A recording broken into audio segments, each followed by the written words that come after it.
se produce la evaporación de las aguas que están en estado líquido.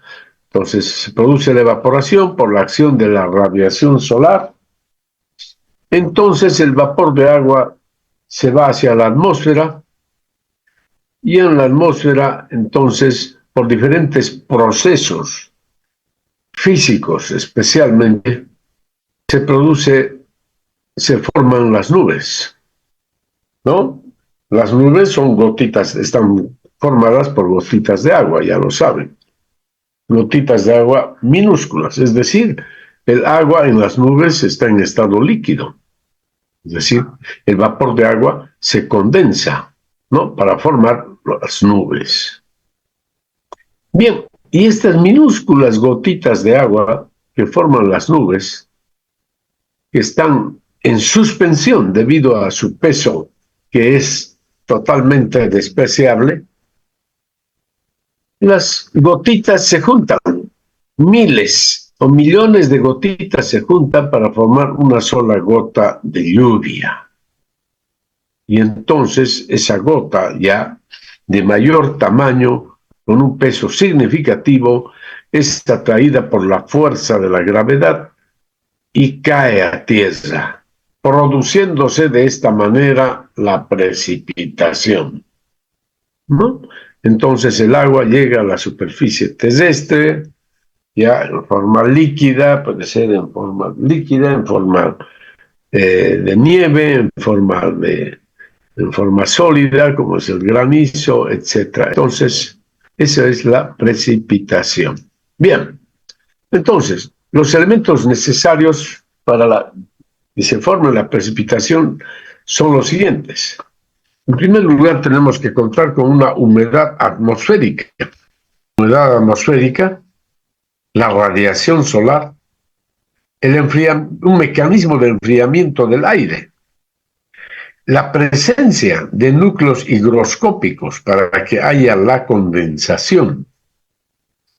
Luego, el mecanismo de crecimiento de las partículas. Lo que más o menos es lo que yo ya he indicado, pero aquí tenemos paso a paso cómo es que se forma la precipitación. El proceso de formación es el siguiente, dice, el aire húmedo de los estratos bajos es calentado por conducción, por la radiación solar, ¿no? El aire calentado se torna más leve, es decir, más liviano que el de las vecindades, y experimenta una ascensión adiabática, es decir, va ascendiendo hacia la atmósfera. El aire húmedo se expande y se enfría a razón de 1 grado centígrado por cada 100 metros, ¿no?, de ascenso, hasta llegar a una condición de saturación, para llegar a su nivel luego de condensación. A partir de ese nivel y con núcleos higroscópicos o aerosoles, llamados también aerosoles, que son las partículas de polvo que están presentes en la atmósfera, no el polvo, las sales marinas, etc. En torno a estos aerosoles, así llamados, en torno a los aerosoles, el vapor de agua se condensa y forma una película de agua, formando minúsculas gotas sobre dichos núcleos, sobre los aerosoles. Dichas gotas se mantienen en suspensión hasta que por un proceso de crecimiento alcanzan el tamaño suficiente para precipitar, ¿no? Así como les dije, que miles y miles de gotitas de agua que forman las nubes se juntan para formar una sola gota de lluvia. Y entonces se produce el crecimiento. ¿Cómo es que aumentan de tamaño las gotas? Existen 2 procesos de crecimiento de las gotas, por lo menos así se explica. Se llama el primer proceso de coalescencia. que es el aumento de tamaño de las gotas de agua de las nubes debido al contacto con otras gotas. Además, las gotas grandes en el descenso incorporan en el trayecto a las gotas más pequeñas, es decir, las atraen, ¿no? Por atracción de masas. Ese es un proceso. El otro se llama difusión de vapor, que es el proceso por el cual el aire, después del nivel de condensación, continúa evolucionando, provoca difusión, es decir, transporte de vapor supersaturado y su consiguiente condensación en torno a las pequeñas gotas, ¿no?, que aumentan de tamaño. Las nubes están constituidas por pequeñísimas gotas de agua que se mantienen estables gracias a su pequeño tamaño. El diámetro aproximado de las gotas que forman las nubes es más o menos de 0,02 milímetros, o sea, 20 micras, podríamos decir. Y el espaciamiento entre gotitas, 1 milímetro. De tal manera que la masa o la densidad de la nube es más o menos de 0,5 a 1 gramo por metro cúbico. ¿Ya? Ahí tenemos las nubes que tienen diferentes denominaciones, ¿no?, de acuerdo a su ubicación en la atmósfera, ¿no? Las más bajas las llamamos estratos, nimboestratos, stratocúmulos, ¿no? Y así sucesivamente. Y las más altas son los cirros, que están, digamos, ya por los 10 kilómetros sobre la superficie de la Tierra. Bien, ¿qué son las gotas de lluvia ahora? El diámetro de una gota de lluvia va más o menos de 0,5 a 2 milímetros. Es decir, una gota de lluvia es, fíjense, si la gota de nube es 0,02, la gota de lluvia tiene un diámetro 100 veces mayor en cuanto al diámetro. Entonces, el volumen, hablando de volumen de una gota de lluvia, pues aumenta de 100.000 a 1.000.000 de veces el volumen de las gotitas de las nubes, no considerando, pues, no, que estas gotitas son de forma esférica. ¿No es verdad? Bien, ahí tenemos, digamos, esquemáticamente la comparación entre una gota de nube y una gota de lluvia, ¿no? Entonces, está claro que una gota de lluvia entonces ya tiene un peso significativo y que es atraída por la fuerza de la gravedad y cae, ¿no? Bien, se reconocen las siguientes formas de precipitación. Por ejemplo, la llovizna. ¿Qué es la llovizna? ¿Qué es la llovizna? Son pequeñas gotas entre 0,1 y 0,5 milímetros de diámetro. La lluvia, como tal, son gotas de agua con diámetro mayor ya que 0,5 milímetros. La escarcha o helada es una capa de hielo, por lo general transparente. La nieve está compuesta por cristales de hielo blanco, translúcida, que tiene una forma muy compleja. El granizo son formas irregulares de hielo con diámetros entre 5 milímetros, inclusive hasta 125 milímetros. Imagínense un tamaño bastante grande. Ahí tenemos, por ejemplo, una imagen después de una tormenta de granizo. Creo que esta imagen fue tomada en la ciudad de Sucre. ¿Ya? Entonces, observen cómo es el granizo y la cantidad de granizo que ha sido, que ha caído en esta zona, ¿no? Clasificación de la precipitación. De acuerdo, dice, con las condiciones que producen la elevación del aire en la atmósfera. La precipitación se clasifica en los siguientes tres tipos. Precipitación de convección, precipitación orográfica y precipitación ciclónica. La precipitación de convección dice en tiempo caluroso, ¿no? Por ejemplo, acá en la ciudad de Santa Cruz, ¿no? O en el oriente boliviano generalmente, se produce una abundante evaporación a partir de la superficie del agua, formando grandes masas de vapor de agua que por estar más calientes se elevan, sufriendo un enfriamiento de acuerdo a la diabática seca o húmeda. Las masas de vapor se acumulan en los puntos llamados células de convección. Estas masas pueden seguir elevándose hasta llegar a las grandes alturas, donde encuentran condiciones que provocan la condensación y la consiguiente precipitación. Las lluvias de convección, a diferencia de las lluvias orográficas, suelen producirse en zonas llanas, como les decía, por ejemplo acá en la llanura chacobeniana, pueden producirse en zonas llanas o con pequeñas irregularidades topográficas. Puede presentarse un ascenso de aire húmedo y cálido, dando origen a nubes del tipo de cumulonimbus, con lluvias intensas. Ejemplo de lo que es este tipo de lluvias.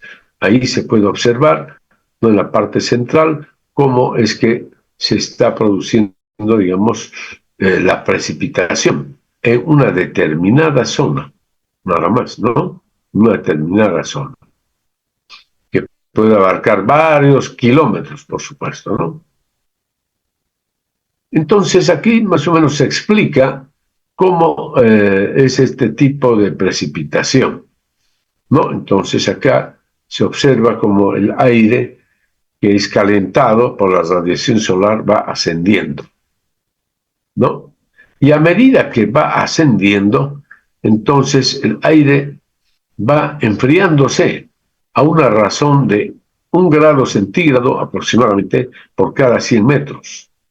Llega, digamos, a un nivel en el cual se produce la condensación del aire húmedo, ¿ya?, y la consiguiente precipitación, ¿ya? Entonces estamos viendo cómo el aire húmedo, que ha sido calentado prácticamente por la radiación solar, está en ascenso, ¿no? Constante ascenso.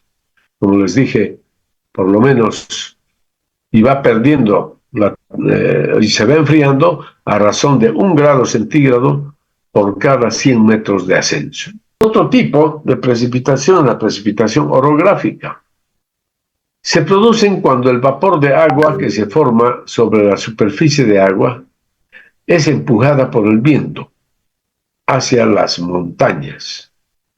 Aquí las nubes siguen por las laderas de las montañas y ascienden a grandes alturas hasta encontrar condiciones para la condensación y la consiguiente precipitación. El aire cálido y húmedo, que es empujado por las corrientes atmosféricas, digamos, y choca con una cordillera. Y entonces este aire empieza a ascender, ¿sí?, no por la ladera. Y en ese ascenso, entonces, encuentra condiciones propicias para la condensación del vapor y la consiguiente precipitación. Y por eso es que se producen las lluvias en esta zona. Y cuando pasa al otro lado de la cordillera, pues el aire pasa ya un aire frío y seco, sin agua, ¿no? Este es el caso, por ejemplo, del altiplano boliviano, ¿cierto? Aquí lo esquema, ahí un esquemita más, digamos, más claro.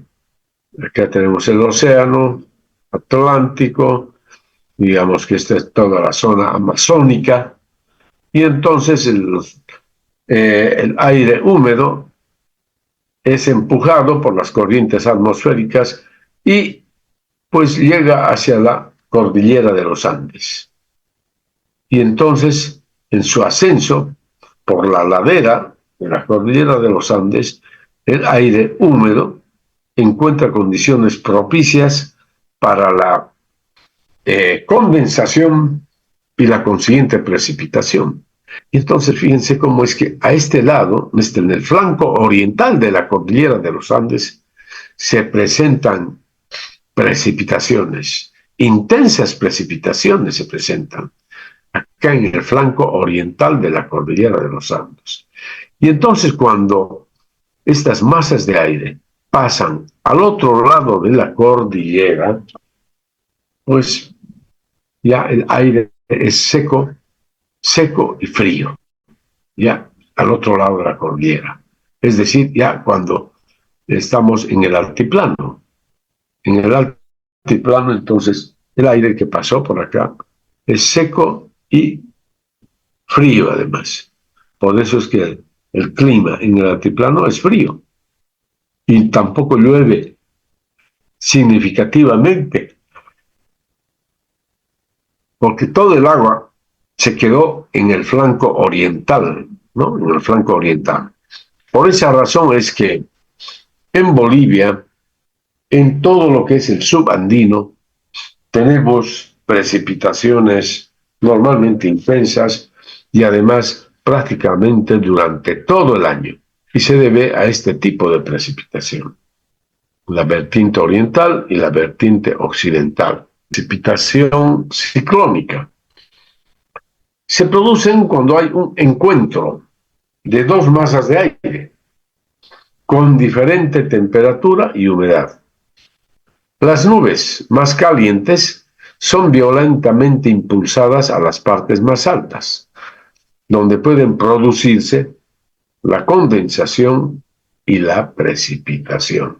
Están asociadas con el paso de ciclones o zonas de baja presión, ¿no? Más o menos esquemáticamente, ahí tenemos la llegada de aire frío y ahí el aire caliente presente en la zona es empujado por el aire frío y entonces el aire caliente empieza a ascender. Y en ese ascenso va perdiendo temperatura. Y entonces llega a una altura tal que donde se encuentran condiciones propicias para la condensación y la consiguiente precipitación. Explica lo mismo, ¿no? El aire frío empuja al aire caliente y entonces se produce la lluvia. Lo tenemos nosotros presente acá aquí en la región chacobeniana, porque es este el fenómeno mediante el cual se producen pues los llamados surazos, ¿no? ¿Qué es surazo? En otoño e invierno llegan desde el sur del Pacífico masas de aire polar, es decir, muy frías, que penetran al continente sudamericano y canalizadas por los Andes se desplazan hacia el norte y llegan a Bolivia, ¿no? Pasando, por supuesto, por la Argentina, por toda la Argentina, llegan a Bolivia. Este aire polar, frío y pesado, conocido como surazo, levanta el aire tropical, caliente y liviano que hay en el país, ¿no? En la zona amazónica, generando un frente frío caracterizado por una fuerte nubosidad. Y el efecto más importante de un solazo es el descenso de temperatura, de un día a otro que pueden alcanzar 10 grados centígrados en las temperaturas diurnas de Santa Cruz y Tarija, y da lugar a lluvias, ¿no? Entonces los surazos normalmente siempre vienen acompañados por lluvias. Y entonces, este es el tipo, es la explicación de lo que es un churrasco.